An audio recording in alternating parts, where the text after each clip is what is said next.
50견. 그거 나이 들면 다 오는 거야. 그냥 두면 낫더라고. 나도 어깨 아팠는데 시간 지나니까 괜찮아졌어. 병원 괜히 돈만 들어. 약 먹으면 속 버려. 그냥 참고 운동 열심히 하면 되지 뭐. 이런 말들 혹시 엄마 아빠도 주변에서 들어보셨거나 아니면 혹시 그렇게 생각하고 계신가요? 아니에요. 엄마 아빠 그거 정말 위험한 말이에요. 50견은 시간이 해결해주는 병이 아니라 움직이고 치료해야 나아지는 병이랍니다. 오늘은 어깨가 아플 때 절대 그냥 두면 안 되는 이유를 우리 아들이 쉽고 따뜻하게 알려드릴게요. 50견 대체 뭘까요? 엄마 아빠가 흔히 50견이라고 부르는 이 친구는요, 의학적으로는 유착성 관절 낭염이라고 해요. 이름이 좀 어렵죠? 쉽게 설명하면 우리 어깨 관절을 감싸고 있는 주머니 같은 막이 있는데 이게 굽고 염증이 생겨서 아프고 팔이 잘 안 올라가는 병이에요. 주로 40대부터 70대까지 누구에게나 찾아올 수 있는 불청객이랍니다. 혹시 이런 증상이 있다면 50견일 가능성이 높아요. 팔을 위로 들거나 옷을 입으려고 뒤로 돌릴 때 유독 아프다. 밤에 잠자다가 어깨 통증 때문에 깜짝 놀라 깨기도 한다. 점점 팔 움직임이 줄어들고 머리 빗거나 세수하는 등 일상생활이 불편해진다. 이런 증상들이 3개월 이상 꾸준히 괴롭힌다면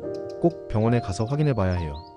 엄마 아빠 시간이 약이라는 말은 50견엔 해당 안 돼요. 아프니까 그냥 안 써야지 하시면서 어깨를 안 움직이시는 분들이 많아요. 하지만 50견은 가만히 두면 오히려 더 심해지는 경우가 많아요. 움직이지 않으면 굳었던 관절이 더 굳어버리고 통증은 더 심해지고 나중에는 팔이 아예 안 올라갈 수도 있답니다. 50견은 참는 병이 아니라 적극적으로 움직여주고 풀어줘야 하는 병이에요. 그래야 다시 시원하게 팔을 쓸 수 있어요. 그럼 병원에서는 어떻게 치료할까요? 겁내지 마세요, 엄마 아빠. 50견은 대부분 수술 없이도 충분히 좋아질 수 있는 병이에요. 병원에서는 보통 이렇게 치료한답니다. 진통소염제 염증을 가라앉히고 통증을 덜어줘요. 물리치료 따뜻한 찜질이나 전기치료로 굳은 어깨를 부드럽게 이완시켜줘요. 주사치료 염증을 빠르게 억제해서 통증을 줄여주는데 도움이 될 수 있어요. 운동치료 굳은 관절을 전문가와 함께 천천히 풀어주는 스트레칭을 배워요. 특히 중요한 건 병원에서 정확한 진단을 받고 나에게 맞는 치료 계획을 세우는 거예요. 무작정 참거나 민간요법에 의존하는 것보다 훨씬 빠르고 안전하게 좋아질 수 있답니다. 집에서도 매일매일 할 수 있는 어깨 스트레칭. 병원 치료와 함께 집에서 꾸준히 스트레칭 해주는 것도 정말 중요해요. 제가 알려드리는 간단한 2가지 동작,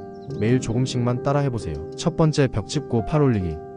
벽에 손을 대고 마치 거미가 기어가듯이 손가락으로 벽을 타고 천천히 팔을 위로 올려보세요. 아프지 않을 만큼만 올렸다가 5초 정도 멈추고 다시 천천히 내립니다. 하루에 3세트 510회 정도 반복하면 좋아요. 팔을 옆으로 나란히 들거나 손바닥을 위로 돌려 올리는 등 다양한 방향으로 움직여주는 것도 도움이 된답니다. 두 번째, 수건 스트레칭. 수건을 등 뒤로 걸고 한 손은 위에서 다른 한 손은 아래에서 수건을 잡고 위아래로 당겨보세요. 굳은 어깨 관절을 천천히 늘려주는데 아주 효과적이에요. 가장 중요한 주의할 점은 절대 무리하지 않는 거예요. 아프다고 억지로 하면 오히려 더 다칠 수 있으니 아프지 않을 만큼만 자주 천천히 해주는 게 핵심이랍니다. 마지막으로 둘째, 아들의 진심. 엄마 아빠 50견은 절대 참으면 안 되는 병이에요. 초기일수록 치료도 빠르고 통증도 덜하답니다. 가볍게 생각하지 마시고 혹시라도 어깨가 계속 아프고 불편하다면 꼭 병원에 한번 들러보세요. 우리 엄마 스트레칭 빼먹지 마시고요. 아빠 아프다고 꾹 참지 마시고 병원 가세요. 둘째 아들이 걱정돼서 또 잔소리했네요. 그래도 엄마 아빠 건강이 최고니까요. 내일은 더 좋은 정보로 찾아올게요. 사랑해요.